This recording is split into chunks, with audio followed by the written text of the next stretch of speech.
ಎಲ್ರಿಗೂ ನಮಸ್ಕಾರ. ಶ್ರೀ ಗುರು ರಾಘವೇಂದ್ರ ಮೋಟಿವೇಶನಲ್ ಚಾನೆಲ್ಗೆ ಸ್ವಾಗತ ಸುಸ್ವಾಗತ. ಇವತ್ತಿನ ವಿಡಿಯೋದಲ್ಲಿ ಹೋಳಿ ಹುಣ್ಣಿಮೆ, ಈ ವರ್ಷದ ಮೊದಲನೇ ಹೋಳಿ ಹುಣ್ಣಿಮೆ ಯಾವತ್ತು, ಮೊದಲನೇ ಚಂದ್ರಗ್ರಹಣ, ಹಾಗೆ ಹೋಳಿ ಹುಣ್ಣಿಮೆಯ ದಿನ ಗೋಚರ ಆಗ್ತಾ ಇರುವಂತಹ ಚಂದ್ರಗ್ರಹಣದ ಬಗ್ಗೆ ಸಂಪೂರ್ಣ ಮಾಹಿತಿ ತಿಳಿಸಿಕೊಡ್ತಾ ಇದ್ದೀನಿ. ಈ ಚಂದ್ರಗ್ರಹಣ ನಮ್ಮ ಭಾರತದಲ್ಲಿ ಆಗ್ತಾ ಇದೆಯಾ ಇಲ್ಲ, ಹಾಗೆ ಗ್ರಹಣದ ಆಚರಣೆ ಮಾಡಬೇಕಾ ಬೇಡವಾ, ಗ್ರಹಣ ಎಷ್ಟು ಗಂಟೆಗಳ ಕಾಲ ಸಂಭವಿಸುತ್ತೆ, ಯಾವ ಸಮಯದಲ್ಲಿ ಸಂಭವಿಸುತ್ತೆ, ಹಾಗೆ ಗ್ರಹಣ ಮುಗಿದ ನಂತರ ಯಾವ ರೀತಿ ಸ್ವಚ್ಛತೆಯನ್ನು ಮಾಡ್ಕೋಬೇಕು, ಹಾಗೂ ಗ್ರಹಣಕ್ಕೂ ಮುಂಚೆ ಯಾವ ರೀತಿ ಏನೆಲ್ಲ ಪ್ರಿಕಾಷನ್ಗಳನ್ನು ತಗೋಬೇಕು ಅನ್ನೋದೆಲ್ಲವನ್ನು ಕೂಡ ಈ ವಿಡಿಯೋದಲ್ಲಿ ತಿಳಿಸಿಕೊಡ್ತಾ ಇದ್ದೀನಿ. ಹಾಗಾದರೆ ಬನ್ನಿ ವಿಡಿಯೋನ ಸ್ಟಾರ್ಟ್ ಮಾಡೋಣ. ಈ ವರ್ಷ ಗೋಚರ ಆಗ್ತಾ ಇರುವಂತಹ ಮೊದಲನೇ ಚಂದ್ರಗ್ರಹಣ ಫಾಲ್ಗುಣ ಮಾಸದ ಹುಣ್ಣಿಮೆ ದಿನ ಗೋಚರ ಆಗ್ತಾ ಇದೆ. ಅಂದರೆ ಅದು ಹೋಳಿ ಹುಣ್ಣಿಮೆ ದಿವಸ, ಹೋಳಿ ಹಬ್ಬದ ದಿವಸನೇ ಗ್ರಹಣ ಬಂದಿದೆ. ಈ ಗ್ರಹಣ ಸ್ವಲ್ಪ ಮಟ್ಟಿಗೆ ನಮ್ಮ ಭಾರತದಲ್ಲಿ ಗೋಚರ ಆಗ್ತಾ ಇರೋ ಕಾರಣ ನಮ್ಮ ಭಾರತದಲ್ಲಿ ಈ ಗ್ರಹಣದ ಸೂತಕವನ್ನು ಆಚರಣೆ ಮಾಡಬೇಕಾಗಿದೆ.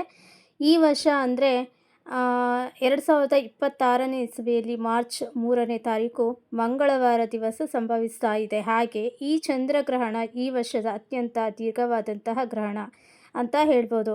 ಯಾಕಂದರೆ ಜಾಸ್ತಿ ಸಮಯದ ಕಾಲ ಗ್ರಹಣ ಸಂಭವಿಸುತ್ತೆ. ಇನ್ನು ಈ ಗ್ರಹಣದ ದಿವಸ ಚಂದ್ರನು ಸಿಂಹ ರಾಶಿಗೆ ಪ್ರವೇಶ ಮಾಡ್ತಾನೆ. ಪರಿಣಾಮವಾಗಿ ಚಂದ್ರಗ್ರಹಣ ಸಿಂಹ ರಾಶಿ ಮತ್ತು ಪೂರ್ವ ಫಾಲ್ಗುಣ ನಕ್ಷತ್ರದಲ್ಲಿ ಸಂಭವಿಸ್ತಾ ಇದೆ.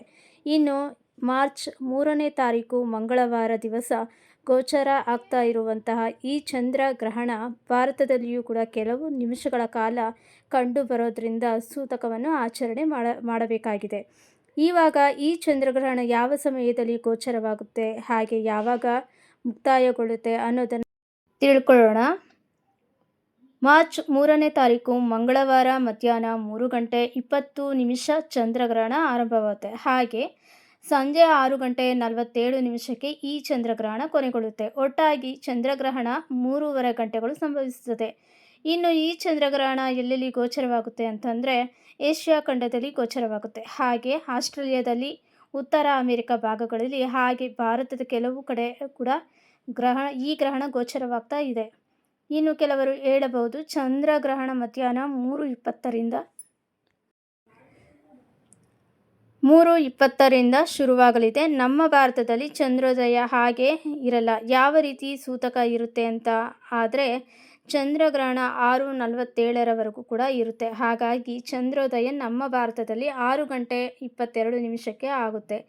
ಭಾರತದಲ್ಲಿ ಕೇವಲ 25 ನಿಮಿಷ ಕಾಲ ಮಾತ್ರವೇ ಚಂದ್ರಗ್ರಹಣ ಗೋಚರ ಆಗೋದು. ಅದರಲ್ಲೂ ಕೆಲವು ಕಡೆ ಚಂದ್ರ ಬೇಗ ಉದಯ ಆಗ್ತಾನೆ, ಕೆಲವು ಕಡೆ ಲೇಟಾಗಿ ಉದಯ ಆಗೋದ್ರಿಂದ ಚಂದ್ರಗ್ರಹಣ ಅವಧಿ ಬೇರೆ ಬೇರೆ ರಾಜ್ಯಗಳಲ್ಲಿ ಚಂದ್ರೋದಯವನ್ನು ಅವಲಂಬಿಸಿರುತ್ತೆ. ಇನ್ನು ಈ ಗ್ರಹಣ ಭಾರತದಲ್ಲಿ ಗೋಚರ ಆಗ್ತಾ ಇರೋದ್ರಿಂದ ಸೂತಕವನ್ನು ಆಚರಣೆ ಮಾಡಲೇಬೇಕು. ಕೆಲವರು ಹೇಳೋ ಪ್ರಕಾರ ಗ್ರಹಣ ಆರಂಭಕ್ಕೂ ಮೊದಲಿನ 9 ಗಂಟೆಗಳ ಮುಂಚೆಯಿಂದಾನೇ ಸೂತಕ ಇರುತ್ತೆ ಅಂತ ಹೇಳ್ತಾರೆ. ಅದಕ್ಕೆ ಎಲ್ಲರಿಗೂ ಗ್ರಹಣ ಆರಂಭ ಆಗೋದಕ್ಕಿಂತ 9 ಗಂಟೆ ಮುಂಚೆಯಿಂದಾನೇ ಉಪವಾಸ ಎಲ್ಲ ಇರೋದಕ್ಕೆ ಬಹಳನೇ ಕಷ್ಟ ಆಗುತ್ತೆ. ವಯಸ್ಸಾಗಿರೋರು ಇರ್ತಾರೆ, ಗರ್ಭಿಣಿಯರು ಇರ್ತಾರೆ, ಚಿಕ್ಕ ಮಕ್ಕಳು ಇರ್ತಾರೆ, ಹಾಗೆ ಉದ್ಯೋಗಕ್ಕೆ ಹೋಗುವಂತಹ ಪ್ರತಿಯೊಬ್ಬರಿಗೂ ಕೂಡ 9 ಗಂಟೆಗಳ ಕಾಲ ಮೊದಲಿಂದಾನೇ ಉಪವಾಸ ಇರೋದು ತುಂಬಾ ಕಷ್ಟ. ಹಾಗಾಗಿ ಬರೀ ಗ್ರಹಣದ ಸಮಯದಲ್ಲಿ ಉಪವಾಸ ಇದ್ದರೆ ಸಾಕು, ಅಂದರೆ ಆ ಸಮಯದಲ್ಲಿ ಬೇರೆ ಏನೂ ಸೇವನೆ ಮಾಡದೆ ನಡೆಯುತ್ತೆ. ಇನ್ನು ಗ್ರಹಣ ಆರಂಭ ಆಗೋದಕ್ಕಿಂತ ಸ್ವಲ್ಪ ಸಮಯದ ಮುಂಚೆ ಏನೇನು ಮಾಡಬೇಕು ಅಂತ ಅಂದರೆ, ನಿಮ್ಮ ಮನೆಯಲ್ಲಿ ಏನಾದರೂ ಆಹಾರ ಪದಾರ್ಥಗಳು ಉಳಿದಿದ್ದರೆ ಅವುಗಳಲ್ಲಿ ದರ್ಬೆಯನ್ನು ಅಥವಾ ಗರಿಗೆಯನ್ನು ಇಡೋದು ಒಳ್ಳೆಯದು. ಹಾಗೆ ದೇವರ ಮನೆ ಬಾಗಿಲನ್ನು ಹಾಕಿರಬೇಕು. ಗ್ರಹಣದ ಸಮಯದಲ್ಲಿ ತಿನ್ನೋದು, ಸ್ನಾನ ಮಾಡೋದು, ಮಲಗೋದು ಈ ರೀತಿ ಕೆಲಸಗಳನ್ನು ಮಾಡಬಾರ್ದು. ಏನಾದರೂ ಮಾಡಲೇಬೇಕು ಅಂತ ಅಂದರೆ ಜಪವನ್ನು ಮಾಡಬೇಕಾಗತ್ತೆ, ದೇವರ ಸ್ಮರಣೆಯನ್ನು ಮಾಡಬೇಕು. ಯಾವುದೇ ಜಪ ಆದರೂ ಪರವಾಗಿಲ್ಲ. ಗ್ರಹಣ ಮುಗಿದ ನಂತರ ಮನೆಯಲ್ಲಿ ಸ್ವಚ್ಛ ಮಾಡಿ ತಲೆಗೆ ಸ್ನಾನ ಮಾಡಿಕೊಂಡು ಆ ನಂತರ ದೇವರ ಮನೆಯಲ್ಲಿ ಇರುವಂಥ ಎಲ್ಲ ದೇವರ ಸಾಮಗ್ರಿಗಳನ್ನು ತೊಳೆದು ಪೂಜೆಯನ್ನು ಮಾಡಬೇಕಾಗುತ್ತೆ. ಇನ್ನು ಮನೆಯಲ್ಲಿ ಪೂಜೆ ಮಾಡಿದ ನಂತರ ದೇವಸ್ಥಾನಕ್ಕೆ ಹೋಗಿ ದೇವರ ದರ್ಶನವನ್ನು ಮಾಡಿಕೊಂಡು ಬರ್ಬೋದು.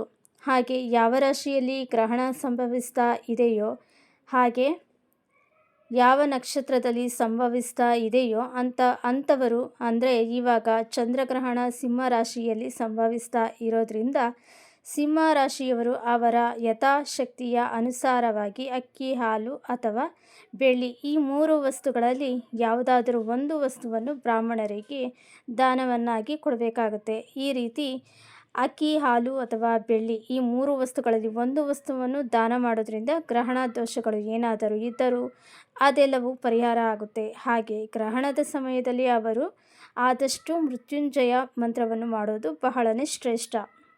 ಸ್ನೇಹಿತರೆ, ಇವತ್ತಿನ ವಿಡಿಯೋ ನಿಮಗೆ ಏನಾದರೂ ಇಷ್ಟ ಆಗಿದ್ದಲ್ಲಿ ದಯವಿಟ್ಟು ಒಂದು ಲೈಕನ್ನು ಕೊಟ್ಟು ಹಾಗೆ ನಿಮ್ಮ ಫ್ರೆಂಡ್ಸ್ಗೆಲ್ಲ ಶೇರ್ ಮಾಡಿ ಚಾನಲನ್ನು ಸಬ್ಸ್ಕ್ರೈಬ್ ಮಾಡ್ಕೊಳ್ಳಿ.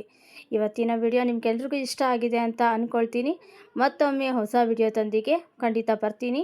ಹಾಗೆ ಇವತ್ತಿನ ವಿಡಿಯೋ ಚಂದ್ರಗ್ರಹಣದ ಬಗ್ಗೆ, ಯಾವತ್ತು ಚಂದ್ರಗ್ರಹಣ ಅಂತ ಹೇಳಿ ನಿಮಗೆ ಒಂದು ಮಾಹಿತಿಯನ್ನು ಕೂಡ ಕೊಟ್ಟಿದ್ದೀನಿ ಮತ್ತು ಹೇಗೆಲ್ಲ ಚಂದ್ರಗ್ರಹಣ ದಿನ ಯಾವ ರೀತಿ ಮನೆಯಲ್ಲಿ ಏನೆಲ್ಲ ಮಾಡ್ಕೋಬೇಕು ಅಂತ ಹೇಳಿ ಮಾಹಿತಿಯನ್ನು ಕೂಡ ಕೊಟ್ಟಿದ್ದೀನಿ. ನಿಮಗೆಲ್ರಿಗೂ ಇಷ್ಟ ಆಗಿದೆ ಅಂತ ಅಂದ್ಕೊಳ್ತೀನಿ. Thank you.